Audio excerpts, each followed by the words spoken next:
ए भाई, कौन जात हो? हाँ।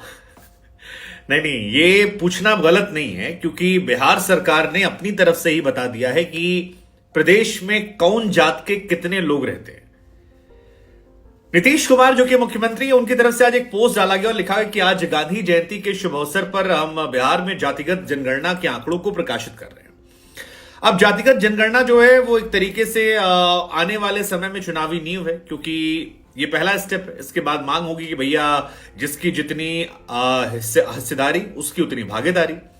लेकिन ये भी बड़ा मतलब कहीं विडंबना है कि महात्मा गांधी जी के जयंती पर जब कहा गया कि शुभ अवसर पर, सो आपको यह भी जानना चाहिए कि ये वही महात्मा गांधी जी हैं जिन्होंने एक दौर में कहा था कि वर्ण व्यवस्था में विश्वास रखते हैं, लेकिन जातिगत आधारित भेदभाव में वो विश्वास नहीं रखते हैं। और इसको लेकर काफी उन्होंने विरोध भी किया था। अंबेडकर जी से भी उनका इस बात को लेकर काफी विरोध था। लेकिन अब ठीक है, वो उस दौर की बातें थी, ये इस दौर की बातें हैं। और जातिगत जनगणना जो है एक ऐसी सच्चाई है जिसे आप नकार नहीं सकते। सियासतदानों के लिए अपने अपने हिसाब से इसमें नफा नुकसान है, लेकिन फिलहाल जो रिपोर्ट है वो जानना जरूरी है, क्योंकि 36% इसमें अत्यंत पिछड़ा, 27% पिछड़ा आंकड़े आए हैं। और 2,83,00,000 परिवार जो हैं वो इसमें निकलकर सामने आए हैं बिहार से। सो बताइए ना बाबू, कौन जात है? अब अगर बिहार में बात की जाए किसकी कितनी आबादी है, तो जो अति पिछड़ा वर्ग है, जैसा आपने आपको बताया, उनकी आबादी 36% के आसपास जा रही है, जो काफी बड़ा नंबर है। इसके अलावा पिछड़ा वर्ग जो है वो 27% आबादी है। और यहीं पर सारी सियासत जो है वो आती है, क्योंकि आरक्षण यानी रिजर्वेशन में इनकी हिस्सेदारी, इनकी भागीदारी को बढ़ाने की मांग जो है अब इसके बाद राज्य सरकारें करेंगी। और वो चाहेंगी कि इसको मामला बड़ा बनाया जाए, क्योंकि वापस मंडल कमंडल शुरू हो रहा है। मंडल कमंडल हम क्यों कह रहे हैं? क्योंकि बीजेपी की मंशा होती है कि सारे हिंदुओं को एक मत में कर जाए कि आप हिंदू हैं, आपको रियलाइज करा जाए। लेकिन विपक्ष जो है वो चाहता है कि अगर कास्ट वाइज पॉलिटिक्स चलेगा तो फिर उनका पर्टिकुलर फायदा है, बिकॉज कई सारी कास्ट बेस्ड पॉलिटिकल पार्टियां हैं जो सीधे इन्फ्लुएंस लेती हैं और वो आरक्षण देकर इन अलग अलग जातियों में अपनी पैठ बना सकती हैं। बीजेपी ने इसी मंडल कमीशन की वजह से राम मंदिर के मामले को जोरदार तरीके से उठाया था, और कमंडल वाला फॉर्मूला जो है वो लेकर आए थे 90 के दशक की शुरुआत में।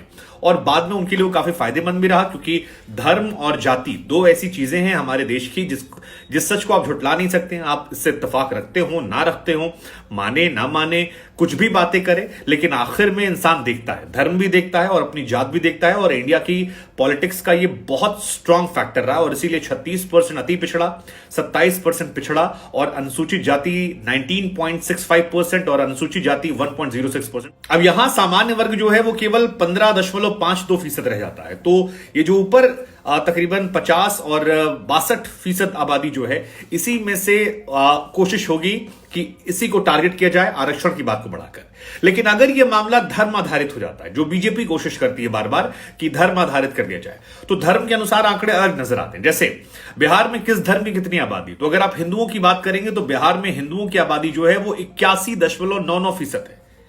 सो बीजेपी जब धर्म आधारित चुनाव कराती तो उसके लिए चुनाव आसान हो जाते हैं, जो वहां पर जातिगत चुनाव में नहीं होते, क्योंकि जातिगत चुनाव में बीजेपी को सामान्य वर्ग का वोट मिलता है, ज्यादातर माना जाता है ऐसा, जो 15% है तकरीबन, बाकी में से वो लाने की कोशिश करती है। और उसमें आरक्षण देने से ये सामान्य वर्ग जो है, अगर आरक्षण का दायरा बढ़ाया जाएगा तो ये थोड़ी अपनी नाराजगी जाहिर करता है, क्योंकि सामान्य वर्ग से अक्सर लोग मिलते होंगे आपको जो कहते हैं कि आरक्षण खत्म किया जाए। सो धर्म आधारित राजनीति में 81.99% आरक्षण मतलब आबादी है हिंदुओं की बिहार में। मुसलमानों की बात की जाए 17.7% है, ईसाइयों की बात की जाए तो 0.057%, सिख 0.011%, बौद्ध 0.085%, जैन 0.09%, अन्य 0.127%, और कोई धर्म नहीं ऐसे भी लोग हैं 0.00016%। ये निकल कर आती है। अब अगर फुल्ली कास्ट बेस्ड पॉलिटिक्स की बात की जाए, जिससे आपको समझने में और आसानी होगी कि बिहार में कौन जात के कितने लोग रहते हैं और कौन कौन सी जात है जिनका, तो बिहार में सबसे बड़ी आबादी जो है वो है यादवों की। यादव बिहार में है 14.26%, और ये बड़ी आबादी है बिहार की सबसे ज्यादा। रविदास की आबादी जो है 5.2% है। कोयरी जो है वो आते हैं 4.2%। ब्राह्मण और ठाकुर 3.65 ब्राह्मण हैं और 3.45 जो है वो ठाकुर की आबादी है। मुसहर की बात की जाए तो मुसहर आते हैं 3.08%, भूमिहार की बात की जाए तो 2.86%, कुर्मी की बात की जाए 2.8%, मल्लाह की बात की जाए 2.60%, बनिया की बात की जाए 2.31% और कायस्थ की बात की जाए तो 0.60 इनकी आबादी आती है। ये कुल मिलाकर परसेंटेज के हिसाब से हमने आपको आबादी बता दी है। हालांकि बिहार में अगर कुल आबादी की बात करेंगे तो बिहार की आबादी जो है वो 13 करोड़ 7 लाख से ज्यादा है, जो काफी बड़ी आबादी है। और बिहार के में रहने वाले लोग जो हैं वो भी ज्यादा है। मतलब बिहार राज्य में 12 करोड़ लोग रहते हैं और बिहार से बाहर जो रहते हैं वो तकरीबन 53,72,000 लोग ऐसे हैं जो बिहार से बाहर चले गए। पुरुष 6 करोड़ हैं, महिलाओं की संख्या जो है वो भी 6 करोड़ कुछ लाख है। तो कुल मिलाकर हुई है दो फेज में जातिगत जनगणना हुई है और कर दिया गया। इससे पहला फेज जनवरी में हुआ था, सेकंड फेज अप्रैल में हुआ था, कोर्ट मामला गया, वहां से लौटा।